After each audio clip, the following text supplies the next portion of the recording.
Louisiana's John Foster speaks out on American Idol fame, record deal rumors, more. Between the post-audition interview with American Idol's finalist John Foster just a few weeks ago and last week's check-in, it's clear the Louisiana teen is getting used to the spotlight. His responses to questions are quicker. His voice more confident and relaxed. But make no mistake, the second-semester LSU student, 18, has a plan for staying grounded despite his near-overnight fame.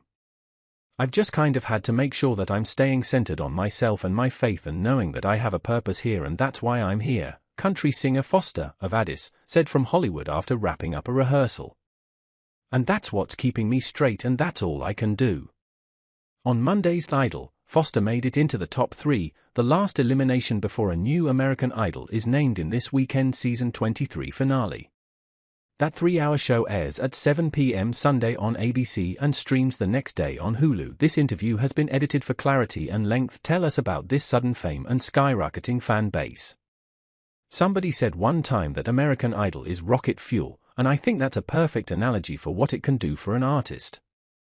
You know, it's been literal rocket fuel.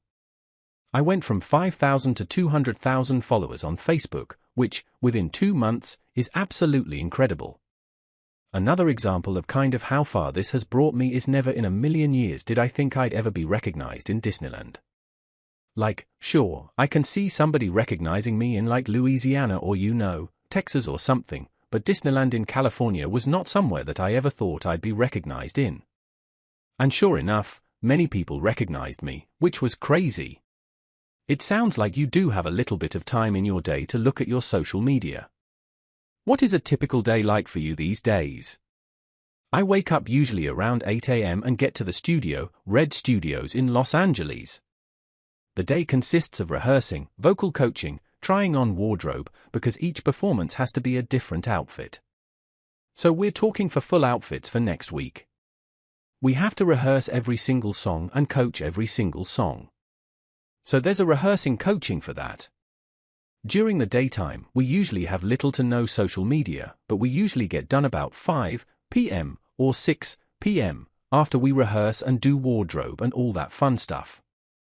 The evening time is usually my time that I can kind of see what's going on socials and reply to some people and make some posts. Whatever I need to do, you'll definitely see me a couple, maybe 1 or 2 times without my guitar. It happened Sunday night. But my hat stays on always.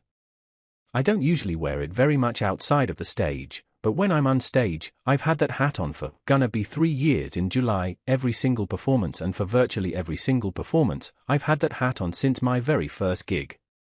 So there's no way I can go on that stage without it. Tell us about the Cancer Foundation fundraiser you just did on Facebook. I've got a lot of people asking for autographs, like just a signed picture, like over 100 in my inbox or comments or whatever. I didn't want to sell anything, but also I didn't want to totally give some people autographs for free and then not others. That felt unfair to me. So I started a fundraiser on Facebook for the American Cancer Society, which obviously holds a place dear to heart because not only do I have multiple family members that are currently battling cancer, but I aspire to be an oncologist. I figured it kind of kills 2 birds with 1 stone, to be metaphorical, because we're raising money for cancer research and treatment.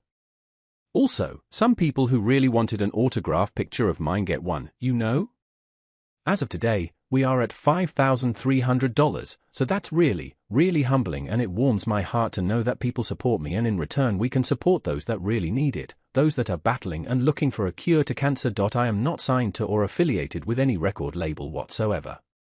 I signed the tentative contract with 19 Entertainment, which is American Idol's record label, common procedure for finalists. But for clarity reasons though, no, I have not signed with any label. It's also being circulated that your song Tell That Angel I Love Her has hit #1 on the Billboard charts and it's some kind of record.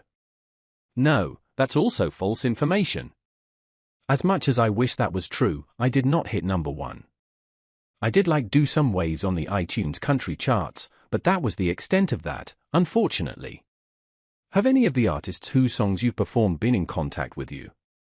Yes, actually, Randy Travis followed me on Instagram and sent me a very nice message congratulating me and just kind of giving me some words of support as I go along. My heart went to my toes when I saw that notification. And, of course, it's always like, I always do have to check, because so many people, are fake accounts. There are already hundreds of fake accounts of me, but I needed to make sure the one from Randy Travis was real. Sure enough, it was really him. That was really awesome. To meet people who are in the shoes that I hope to be in one day. I hope to have careers like they do, and just to simply meet them and feel their authenticity and to feel like their happiness too. They all were wonderful human beings. To know that you can go far in this industry and be under this much pressure and still be the normal good human being is really comforting to me. For instance, Josh Groban gave me some really good tips about anxiety, and because I've kind of struggled with that in the past before going on stage, just really kind of getting in my head about different things. To know that they struggle with that too, and that they deal with that constantly is really comforting for me as someone who's trying to emerge onto the mainstream of the industry. Just kind of being around them and hearing their experiences, it's been truly great. She's doing great. She and her family have been watching American Idol since she was born. Like her dad can remember watching Carrie Underwood, now an Idol judge, win. So for her to be on this show that her family has watched so much was really cool for her. She was super excited and it was just a really great moment. Man, George Strait is the absolute king of country music, and I have based a lot of my vocal and performance style around him because he's just so incredibly good at what he does. There's a reason he's the king of country music. He didn't just spring into that role. So for people to even slightly compare me to him is such an honor. I hope one day to meet him. I've been listening to him since I came out the womb.